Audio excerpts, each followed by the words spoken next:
Hello everyone. Physiography और बिहार के introduction वाले लेक्चर में हमने देखा था कि बिहार में नेचुरली तीन तरह के फिजियोग्राफिक डिवीजन्स पाए जाते हैं।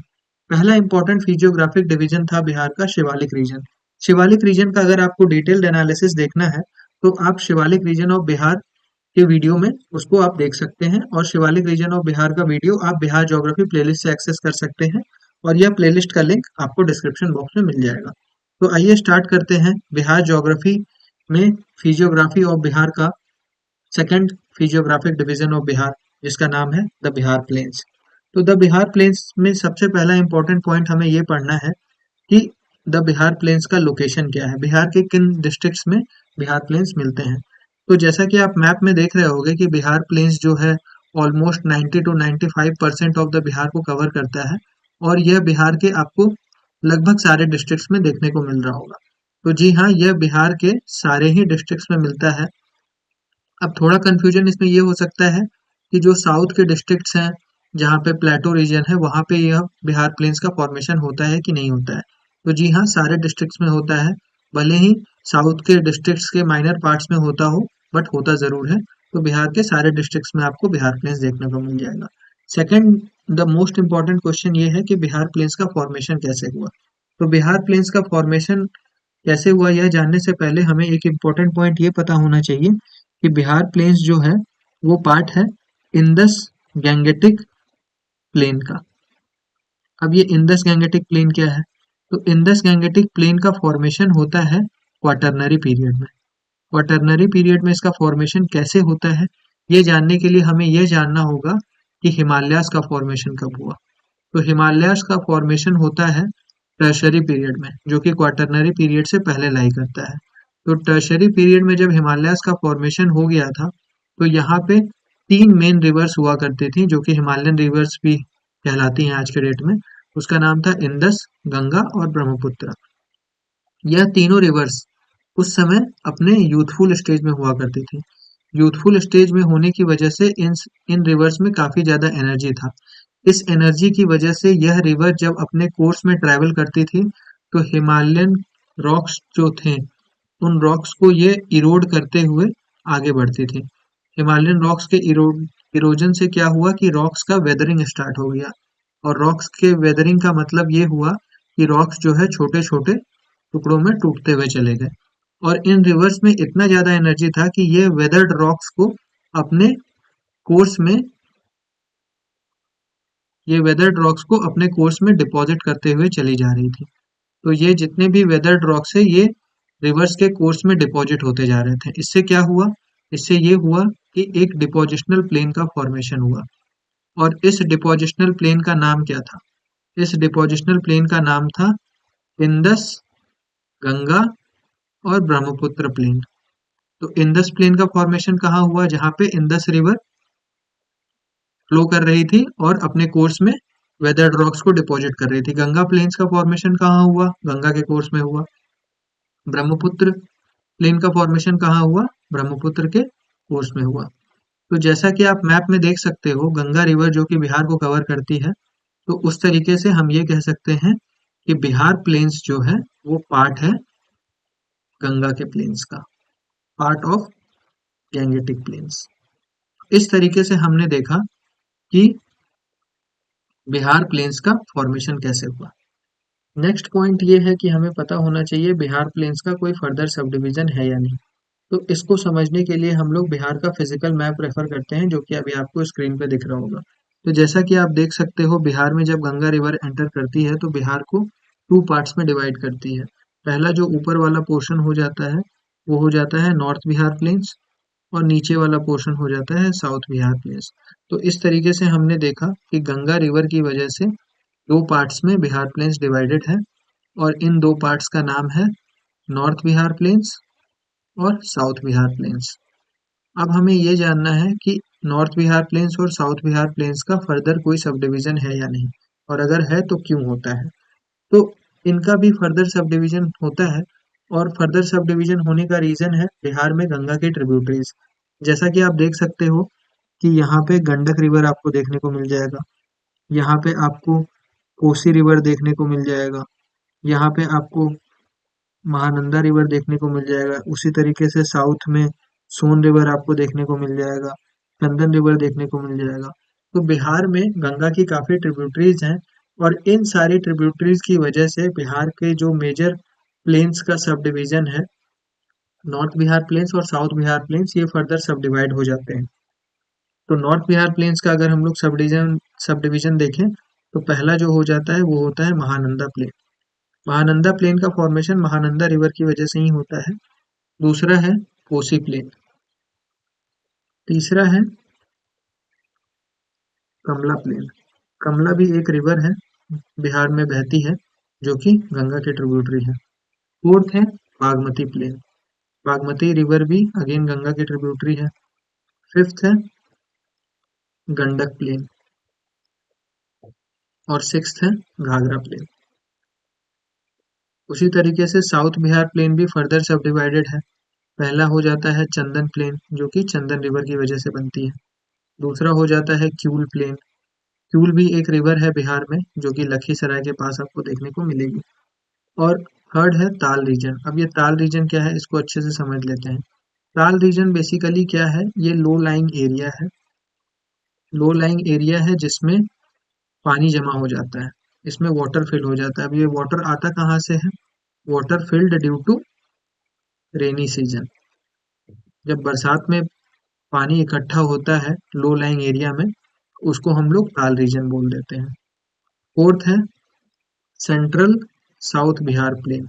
अब ये सेंट्रल साउथ बिहार प्लेन का फॉर्मेशन कैसे होता है?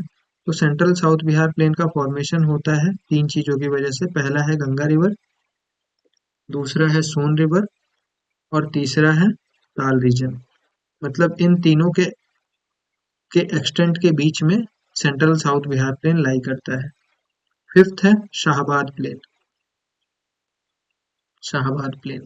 अब ये शाहबाद प्लेन कहाँ लोकेटेड है? तो शाहबाद प्लेन आपको कैमूर डिस्ट्रिक्ट में देखने को मिल जाएगा, और ये एक्सटेंट में लाई करता है अराउंड गंगा के और सोन के। तो गंगा, सोन और कैमूर के बीच में आपको शाहबाद प्लेन देखने को मिल जाएगा। नेक्स्ट इम्पॉर्टेंट पॉइंट ये है कि हमें पता होना चाहिए कि बिहार प्लेन्स का कैरेक्टरिस्टिक्स कैसा है। तो जैसा कि अभी हमने देखा था कि बिहार प्लेन्स मेजरली दो पार्ट्स में डिवाइडेड है, नॉर्थ बिहार प्लेन्स और साउथ बिहार प्लेन्स। तो आइए एक एक करके इनका कैरेक्टरिस्टिक्स देखते हैं। पहला इम्पोर्टेंट पॉइंट है कि नॉर्थ बिहार प्लेन्स का एरिया हो जाता है 56,980 किलोमीटर स्क्वायर। उसी तरीके से साउथ बिहार प्लेन्स का एरिया हो जाता है 33,670 किलोमीटर स्क्वायर। तो यहाँ पे हम देख सकते हैं कि नॉर्थ बिहार प्लेन्स जो है एज कम्पेयर टू काफी बड़ा है एरिया में साउथ बिहार प्लेन के। लोकेशन की अगर मैं बात करूं तो लोकेशन जो है नॉर्थ बिहार प्लेन्स का घाघरा गंडक दोआब से लेके महानंदा वैली तक हो जाता है। दोआब का मतलब होता है लैंड बिटवीन टू रिवर्स। जैसे फॉर एग्जांपल ये दो गंगा की ट्रिब्यूटरीज हैं, घाघरा और गंडक। तो इनके बीच में जो लैंड लाई करता है इसको हम लोग दोआब बोलते हैं। उसी तरीके से साउथ बिहार प्लेन का एक्सटेंट लाई करता है कैमूर प्लेटो से, जो कि आपको कैमूर में देखने को मिल जाएगा, से राजमहल हिल्स तक। राजमहल हिल्स का रीजन आपको भागलपुर में देखने को मिल जाएगा। अब नेक्स्ट इंपॉर्टेंट पॉइंट ये है कि नॉर्थ बिहार प्लेन्स का फीचर्स क्या है। तो फीचर्स में तराई रीजन बनाता है ये नॉर्थ में, और मार्शी लैंड बनाता है साउथ में। तराई रीजन क्या होता है कि जैसे फॉर एग्जांपल रिवर्स अपने कोर्स में जब सेडिमेंट्स को डिपॉजिट करते हुए जाती हैं, तो अपर कोर्सेज में वो बड़े बड़े बाउल्डर्स को डिपॉजिट करती हैं, और लोअर कोर्सेज में छोटे छोटे सेडिमेंट्स को डिपॉजिट करते हुए जाती है। तो ये छोटे छोटे सेडिमेंट्स जो लोअर कोर्स में डिपॉजिट होते हैं, ये बनाते हैं तराई रीजन, और जिसकी वजह से यह रीजन काफी फर्टाइल हो जाता है। उसके बाद जो साउथ में फॉर्मेशन होता है जिस स्ट्रक्चर का, वो काफी मार्शी हो जाता है, जिस वजह से हम लोग ये देख पा रहे हैं कि नॉर्थ में जो है तराई रीजन देखने को आपको मिलेगा, और साउथ में आपको मार्शी लैंड देखने को मिलेगा, जो कि काफी फ्लड प्रोन भी हो जाता है। नेक्स्ट इम्पॉर्टेंट पॉइंट इसका ये है कि यहाँ के हिल्स, यहाँ के जो स्ट्रक्चर हैं सॉइल के, वो काफी रोकर रॉकी और पोरस नेचर को देखने को मिलेंगे आप, और जिसकी वजह से इनका परकोलेशन लेवल हाई हो जाता है। और परकोलेशन लेवल हाई होने की वजह से यह सॉइल का वाटर रिटेंशन कैपेसिटी काफी होता है।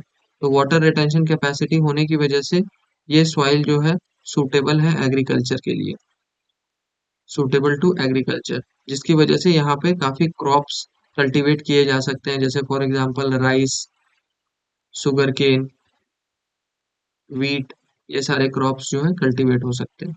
उसी तरीके से साउथ बिहार प्लेन्स का अगर कुछ फीचर्स हम लोग देखें तो ये ट्रायंगुलर है स्ट्रक्चर में, जो कि वाइडर होता है वेस्ट में और नैरोअर होता है ईस्ट में। तो इस तरीके का आपको स्ट्रक्चर देखने को मिल जाएगा। अनलाइक नॉर्थ बिहार प्लेन्स, जो कि काफी एग्रीकल्चर रिच माना जाता है due to porous nature of soil, यहाँ पे आपको पोरस नेचर देखने को नहीं मिलेगा सॉइल का। ये एक अपलैंड रीजन है जहाँ पे आपको कुछ हिल्स देखने को मिल जाएंगे, जैसे फॉर एग्जांपल बराबर हिल्स, राजगीर हिल्स, गिरियाक हिल्स और खड़गपुर हिल्स। यहाँ पे हम लोग जो एग्रीकल्चर करते हैं वो डिपेंडेंट होता है कैनाल इरिगेशन पे। जैसे फॉर एग्जांपल कैनाल इरिगेशन जो है सबसे ज़्यादा रोहतास डिस्ट्रिक्ट में देखने को मिलता है। तो इस वजह से हम लोग यहाँ पे एग्रीकल्चर जो है सक्सेसफुली कर पाते हैं, क्योंकि यहाँ पे अनलाइक नॉर्थ बिहार प्लेन्स, यहाँ पे वाटर रिटेंशन कैपेसिटी ज़्यादा नहीं है और नेचुरली ये एरिया जो है सूटेबल नहीं है एग्रीकल्चर को लेके। तो हमें कुछ तिकड़म लगाना पड़ता है, जैसे फॉर एग्जांपल इरिगेशन के लिए हम लोग कैनाल इरिगेशन का इस्तेमाल करते हैं। नेक्स्ट इम्पॉर्टेंट फीचर जो है नॉर्थ बिहार का, वो ये है कि नॉर्थ बिहार प्लेन का स्लोप जो है north west to south east है, बट साउथ बिहार प्लेन्स का स्लोप उतना ग्रेजुअल नहीं है, लेकिन गंगा की तरफ ये स्लोप बनाते हुए चलती है। Next important point north Bihar plain से रिलेटेड ये है कि ये फ्लड प्रोन रीजन है। फ्लड प्रोन रीजन क्यों है? क्योंकि यहाँ पे रिवर्स जो है अपने कोर्स को चेंज करती हैं, रिवर्स चेंजेस देयर कोर्स। और इसमें सबसे इम्पोर्टेंट रिवर जो आपको याद रखना है वो कोसी रिवर है। कोसी रिवर काफी ज्यादा कोर्स को चेंज करती हैं, जिसकी वजह से इसको सौरो ऑफ बिहार भी कहा जाता है।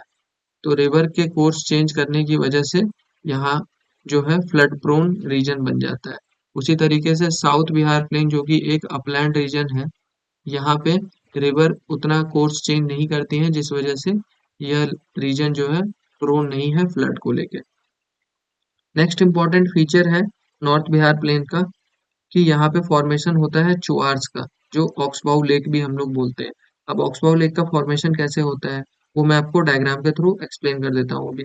जैसे फॉर एग्जांपल रिवर अपने कोर्स में मियांडर होते हुए जब ऐसे ट्रेवल करती हैं, तो रिवर्स ऑफनली चेंज देयर कोर्स, जिसकी वजह से रिवर्स का जो है कोर्स कभी इस तरीके का हो जाता है मियांडर करते करते। तो अब यहाँ पे जो फीचर का फॉर्मेशन होता है, एक यू शेप आपको लेक देखने को मिल रहा होगा, इसी यू शेप लेक का फॉर्मेशन हो जाता है रिवर्स के मियांडरिंग की वजह से, और इस यू शेप लेक को हम लोग बोलते हैं ऑक्सबाउ लेक, और लोकल लैंग्वेज में इसको चुआर बोला जाता है।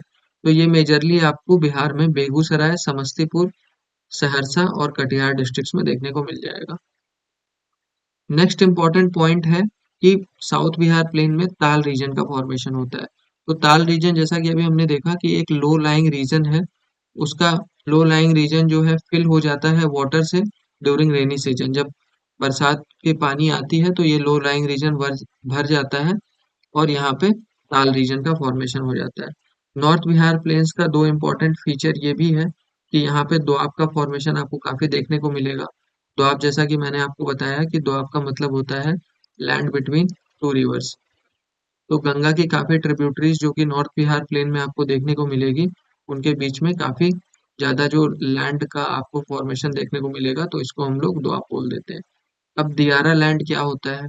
दियारा लैंड ये होता है कि दियारा लैंड का फॉर्मेशन होता है डिपोजिशन ऑफ सैंड से। जब रिवर्स अपने कोर्स में सैंड को डिपॉजिट करते हुए जाती हैं रिवर बेड पे, सैंड जब रिवर बेड पे डिपॉजिट हो जाता है, क्योंकि रिवर्स अपने कोर्स में सैंड को कैरी करती हैं, तो उस तरीके से एक ज्योग्राफिकल फीचर का फॉर्म होता है जिसको हम लोग दियारा लैंड बोलते हैं। एक्चुअली दियारा लैंड इसका नाम इसलिए पड़ता है क्योंकि सैंड डिपोजिशन के बाद जो ज्योग्राफिकल फीचर बनता है वो कुछ दिया के शेप का बन जाता है, तो इसीलिए लोकल लैंग्वेज में इसको दियारा लैंड बोल देते हैं। तो ये था Bihar plains in complete detail. अगर आपको ये लेक्चर अच्छा लग रहा है तो आप बिहार ज्योग्राफी प्लेलिस्ट का कंप्लीट लेक्चर देख सकते हैं और बिहार ज्योग्राफी को अच्छे तरीके से प्रिपेयर कर सकते हैं। Thank you so much.